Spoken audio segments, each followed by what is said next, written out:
तो दोस्तों, what if का सीजन 2 का ट्रेलर आ चुका है और इस बार कुछ डिफरेंट लेके आ रहे हैं जो कि मार्वल की तरफ से कुछ अनएक्सपेक्टेड सा लग रहा है। इनकी बाकी सब मूवीज और सीरीज को देखा जाए तो कोई इतनी खास स्टोरी नहीं बन रही है पिछले 1-2 साल से। हाँ, लॉकी के सीजन को छोड़ दिया जाए तो बाकी सारी मूवीज ठीक ठाक सी रही हैं, कुछ स्टोरी वाइज इतना खास नहीं किया। तो चलो शुरू करते हैं कि फर्स्ट ही इनसाइट में हमें ट्रेलर को देखने में पता चलता है, जो फर्स्ट ही स्टोरी दिखाई जा रही है वो स्टार लॉर्ड की स्टोरी है। तो इसमें उसका डिफरेंट पाथ दिखाया गया है। तो फर्स्ट इनसाइट में ही हमें स्टार लॉर्ड की डिफरेंट स्टोरी ट्रेलर में देखने को मिलती है। हम अपनी थ्योरी पे बात करेंगे। तो प्रीवियस अगर हम मूवीज को देखें तो दिखाया गया है कि स्टार लॉर्ड की मदर एक्सपायर होने के बाद योंडू उसको स्पेसशिप में उठा लेता है और प्रॉमिस किए अनुसार वो उसके फादर को नहीं सौंपता, वो उसकी परवरिश खुद करता है, जिससे कि क्या होता है कि उसकी जो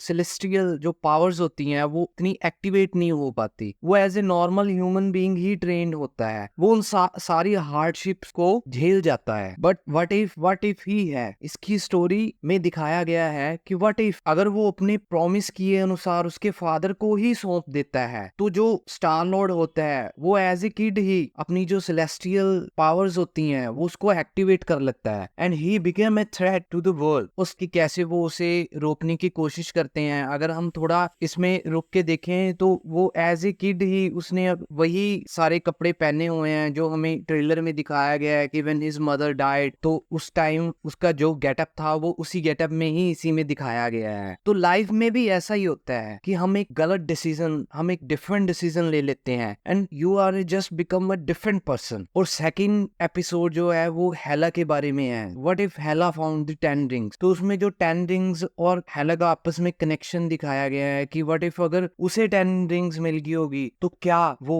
जो ऑडिन है उसको, उसकी फाइट भी दिखाई गई है, तो क्या उसको वो हरा पाती और वो जो उसका सपना है कि एसगार्ड पे राज करना, तो वो क्या वो उस पे कामयाब हो पाती। तो आगे जाके हमें सीन्स में कुछ पता चलता है कि शायद इसमें स्कारलेट विच का भी कनेक्शन है और ये मुझे यहाँ पे लोकी का जो मिस्टीरियस वेपन होता है वो नजर आ रहा है। और आगे वाले सीन में दिखाया गया है कि आयरन मैन ग्रैंड मास्टर की जो रेस हो रही है उसमें पार्टिसिपेट कर रहा है। इसका मतलब ये है कि थॉर की बजाय वहां पे आयरन मैन क्रैश हो जाता है और उसकी स्टोरी दिखाई गई है। थॉर और उसकी टीम को ईगो के साथ फाइटिंग में दिखाया गया है। ये शायद जो ईगो और पीटर क्विल का कनेक्शन दिखाया गया है कि कैसे वो सेलेस्टियल उसके फादर के पास चला जाता है और वहां से इनका टीम अप होता है और एवेंजर्स की टीम उसके साथ, सॉरी एवेंजर्स तो नहीं, कुछ कैरेक्टर इसमें दिखाए गए हैं कि जो उसके साथ फाइट करते हैं। और भाई साहब, थैनोस और कैप्टन अमेरिका, इनका जो फाइटिंग सीन दिखाया गया है तो उसमें कुछ ना कुछ टाइम ट्रेवल का चक्कर तो हो गई। जो नेक्स्ट सीन में दिखाया गया है, इन्होंने मार्वल का रेफरेंस दिया है, जैसे नेम सजेस्ट करता है कि what if the Avenger assemble इन 1602। और जो लास्ट में जो मेरा फेवरेट है, शायद मैं उसके लिए ही इंतजार कर रहा हूँ, डॉक्टर स्ट्रेंज की जो स्टोरी, वो वाला नहीं जो